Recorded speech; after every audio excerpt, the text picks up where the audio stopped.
Mike Buytaert with TechCrunch, and we're here at TechCrunch Davos Live, covering some of the movers and shakers here at the World Economic Forum. And I'm going to attempt this. Dries Buytaert. It's pretty good. Well done, thank you.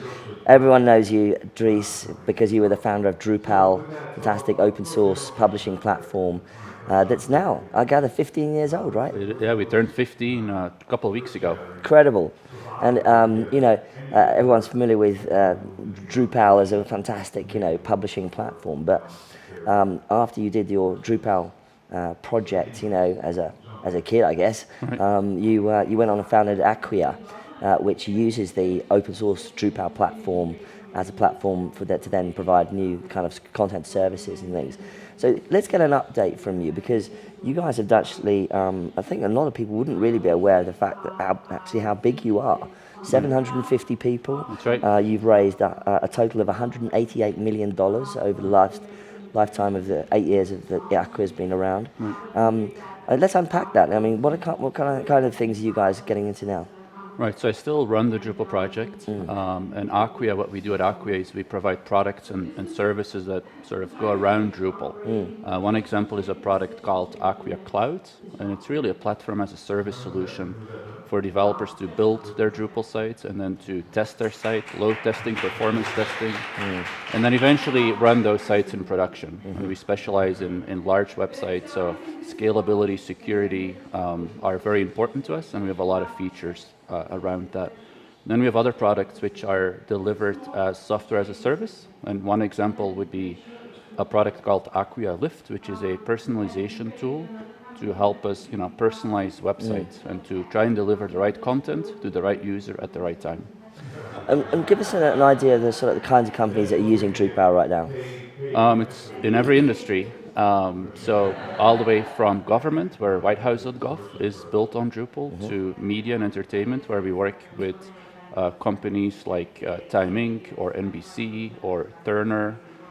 Pretty much every large media company has multiple websites. It's interesting, isn't it? Drupal has become quite a sort of platform used a lot by media companies. Why do you think that is?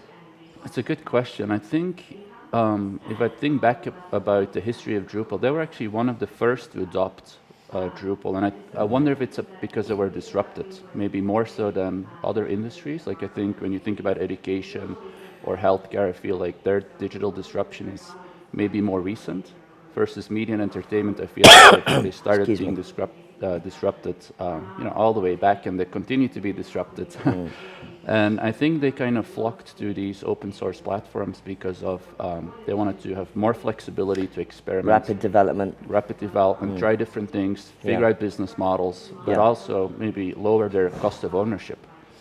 There's a lot of people might compare you in a way to WordPress to some extent, but I mean, what's your feeling about the comparison?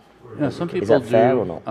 And there is a little bit of overlap on the low end of the market for Drupal, but in reality, what we see is that on the high end of the market, we don't actually compete that much with WordPress. So Drupal tend to be more optimal for larger, more complex websites, and WordPress tend to be more optimal for simpler websites. And I use these words carefully because it's not about traffic or scale. It's really about the complexity of the website. And a sort of more a full-blown content management system, I guess. What's your feeling about that market generally? I mean, do you think it's kind of done? Is it over, or is it continuing to be revived? I think it's actually a very exciting market. It looks a little stuffy and boring from the outside, but as Acquia, have been doing really well. And I also feel like we're only just at the beginning. If I think about where things are evolving to, it's this idea that I mentioned about delivering the right information to the right user at the right time. And that really kind of expands that vision of the market. It includes big data, tools like machine learning, even the Internet of Things is relevant in that picture, where we want to build experiences, customer experiences, user experiences, which are not just website experiences, not just web pages, but how do we deliver an end-to-end experience that involves maybe emails or notifications on mobile phones? And that's really what a lot of businesses or organizations are trying to do today. So you last raised $55 million last year. Why did you raise that amount last year, and what are you going to do next with it? Sure. We raised it honestly because we had an opportunity to raise it. We didn't actually needed that money at that point. So it's opportunistic and we put it in the bank. It's still in the bank. And we'll use it to continue to expand what we do and investing in sales and marketing first and foremost, and trying to grow our company, but also in engineering. So we're building new products, which we hope to release soon. You originally yourself from Brussels, but you're now based in the States, right? Yep, I moved to Boston about 5 years ago. Is that the HQ? That is where the HQ is, Yeah.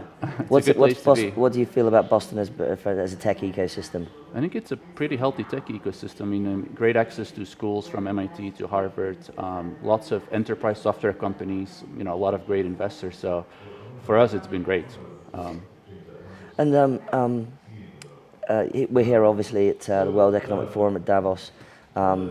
Why do you come here? What's important to you to come here to Davos? Yeah, so I've been a YGL, or a Young Global Leader, at the World Economic Forum for 3 years, and so I'm invited in that context as a delegate for the YGLs. But it's actually very relevant if you think about the theme of the conference. It's the fourth industrial revolution, which is really the digital revolution. And if you think about Drupal and Acquia and what we do, and specifically what we do for our customers and users, it's all about helping them with their, the transformation of their business to a more digital world. So and what's your feeling? Do you feel that they get it at Davos? Not necessarily. Actually, talking to a lot of the, and I don't mean that in a bad way, but talking to a lot of the CEOs of large public companies, for example, they all feel that something is going on. Yeah. They all fear being disrupted by technology. Some really big companies here, and possibly under threat by some fast-moving startups, right? Exactly, and so there's fear, if you will, and they know some things which are going to happen, but I wouldn't say they actually understand it. And so being here has actually been great because I can talk to them and give them maybe a little bit more insight about what I'm seeing. Not that I know, exactly what's going to happen, but I think being close to the ground, if you will, I can provide more details about what I see happening. Exactly, right from the heart of the technology community. Well, hopefully TechCrunch can help with that journey as well. But for now, Dries Buytaert from Acquia and from the founder of Drupal, thanks very much for coming to talk to us at Davos. You're welcome. Thanks for the opportunity.